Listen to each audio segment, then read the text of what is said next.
जरा इमेजिन कीजिए, एक ऐसी दुनिया जहां सनलाइट कभी नहीं पहुंचती, जहां हर तरफ कंप्लीट डार्कनेस होता है और जहां पानी का प्रेशर इतना ज्यादा होता है कि स्टील भी पेपर की तरह क्रश हो सकता है।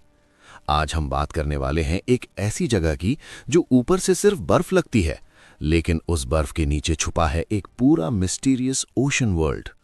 ये सिर्फ नॉर्थ पोल की कहानी नहीं है, ये कहानी है ह्यूमन क्यूरियोसिटी, पावर और फ्यूचर के सबसे बड़े डेंजर की। नॉर्थ पोल को हम अक्सर एक फ्रोजन, साइलेंट और एम्प्टी प्लेस के रूप में देखते हैं, लेकिन रियलिटी ये है कि इस आइस के नीचे लगभग 4000 मीटर डीप आर्कटिक ओशन मौजूद है। यहाँ टेम्परेचर 0 से नीचे रहता है, ऑक्सीजन कम होती है और सर्वाइवल ऑलमोस्ट इम्पॉसिबल लगता है। फिर भी इंसान यहाँ तक पहुँच गया, क्योंकि हिस्ट्री में जब भी कोई जगह अननोन रही है, इंसान ने उसे कॉन्कर करने की कोशिश जरूर की है। कोल्ड वॉर के टाइम पर ओशंस सिर्फ साइंस के लिए इंपॉर्टेंट नहीं थे, बल्कि मिलिट्री पावर का सिंबल बन चुके थे। इसी दौरान 1958 में अमेरिका ने एक ऐसा एक्सपेरिमेंट किया जो इम्पॉसिबल माना जा रहा था। एक न्यूक्लियर सबमरीन यूएसएस नॉटिलस सीधा नॉर्थ पोल के नीचे से गुजरी। ऊपर थिक आइस थी, नीचे डेथली डीप वाटर। न जीपीएस न सैटेलाइट गाइडेंस। अगर एक भी सिस्टम फेल होता तो बाहर निकलना नामुमकिन था, लेकिन मिशन सक्सेसफुल रहा और दुनिया को एक क्लियर मैसेज मिल गया कि नॉर्थ पोल अब सिर्फ नेचर का हिस्सा नहीं रहा। इस मिशन के बाद आर्कटिक रीजन पर दुनिया की नज़र बदल गई। साइंटिस्ट्स ने मैपिंग शुरू की और पता चला कि ओशन फ्लोर बिल्कुल फ्लैट नहीं है। वहाँ massive underwater mountains, long ridges और डीप वैलीज मौजूद हैं। कुछ स्ट्रक्चर्स इतने अजीब लगते हैं कि पहली बार देखने पर एलियन वर्ल्ड का फील देते हैं। ये फॉर्मेशंस मिलियंस ऑफ ईयर्स पुरानी हैं, जब अर्थ का क्लाइमेट बिल्कुल अलग था। मतलब नॉर्थ पोल के नीचे सिर्फ आइस नहीं, बल्कि अर्थ का एंशिएंट हिस्ट्री दबा हुआ है। 2007 में एक और शॉकिंग मोमेंट आया, जब रशिया ने आर्कटिक ओशन के डीपेस्ट पॉइंट तक अपना मिशन भेजा। स्पेशल मिनी सबमरीन्स 4000 मीटर नीचे तक गईं और वहां रशिया ने टाइटेनियम का फ्लैग प्लांट कर दिया। ऑफिशियली ये एक सिंबॉलिक एक्ट था, लेकिन इसका मतलब क्लियर था। आर्कटिक के नीचे huge oil reserves, natural gas और रेयर मिनरल्स छुपे हुए हैं, और जहां रिसोर्सेज होते हैं वहां फ्यूचर कॉन्फ्लिक्ट्स ऑलमोस्ट गारंटीड होते हैं। लेकिन इस कहानी का सबसे डेंजरस पार्ट अब शुरू होता है।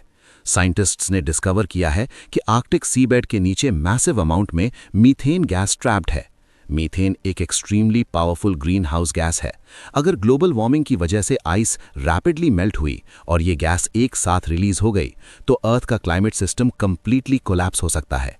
इस पोटेंशियल डिजास्टर को साइंटिस्ट्स मीथेन टाइम बॉम्ब कहते हैं, जो क्वाइटली आइस के नीचे टिकिंग कर रहा है। इस डार्क अंडरवाटर वर्ल्ड में लाइफ भी एग्जिस्ट करती है। ऐसे क्रीचर्स मिले हैं जिन्होंने कभी सनलाइट नहीं देखी। कुछ ऑर्गेनिजम्स अपनी बॉडी से लाइट प्रोड्यूस करते हैं और कुछ इतने एक्सट्रीम प्रेशर के लिए इवॉल्व हो चुके हैं कि नॉर्मल सरफेस लाइफ उन्हें देखकर सर्वाइव नहीं कर पाएगी। ये लाइफ फॉर्म्स प्रूव करते हैं कि लाइफ हर जगह अडैप्ट कर सकती है, लेकिन साथ ही ये भी याद दिलाते हैं कि हम नेचर के बारे में अभी भी बहुत कम जानते हैं। जैसे जैसे आर्कटिक आइस मेल्ट हो रही है, नए सी रूट्स ओपन हो रहे हैं। कमर्शियल शिपिंग के लिए ये प्रॉफिटेबल है, लेकिन एनवायरनमेंट के लिए extremely risky. Oil spills, military movement और नॉइस पोल्यूशन उस फ्रेजाइल इकोसिस्टम को डिस्ट्रॉय कर सकते हैं, जिसे बनने में मिलियंस ऑफ ईयर्स लगे। नॉर्थ पोल धीरे धीरे एक साइंटिफिक मिस्ट्री से ज़्यादा एक जियोपॉलिटिकल बैटलफील्ड बनता जा रहा है। कुछ लोग मानते हैं कि आर्कटिक के नीचे की पूरी इन्फॉर्मेशन पब्लिक नहीं की जाती। हर कंट्री अपने इंटरेस्ट के हिसाब से डेटा शेयर करती है। इसी वजह से नॉर्थ पोल के अराउंड कंस्पिरेसी थियोरीज और हिडन ट्रूथ की स्टोरीज सर्कुलेट करती रहती हैं। लेकिन कंस्पिरेसी से अलग एक फैक्ट क्लियर है, इंसान ने एक बार फिर नेचर के सबसे सेंसिटिव जोन में इंटरफियर कर दिया है। ये कहानी सिर्फ आइस और ओशन की नहीं है, ये कहानी है इंसान की उस आदत की जिसमें वो हर लिमिट क्रॉस करना चाहता है, बिना ये सोचे कि उसका लॉन्ग टर्म रिजल्ट क्या होगा। नॉर्थ पोल के नीचे छुपी ये दुनिया हमें अट्रैक्ट भी करती है, डराती भी है और एक इम्पॉर्टेंट सवाल छोड़ जाती है। क्या हम हर सीक्रेट को जानने के लिए रेडी हैं, या कुछ मिस्ट्रीज को रहने देना ही बेहतर होता है? अगली बार जब आप नॉर्थ पोल की सफ़ेद बर्फ की तस्वीर देखें, तो याद रखिएगा कि उस आइस के नीचे सिर्फ पानी नहीं है, वहाँ हिस्ट्री छुपी है, फ्यूचर का डेंजर छुपा है और शायद ह्यूमैनिटी के नेक्स्ट बिग डिसीजंस भी। सवाल सिर्फ ये नहीं है कि वहाँ क्या है, सवाल ये है कि हम उसके लिए रेडी हैं या नहीं।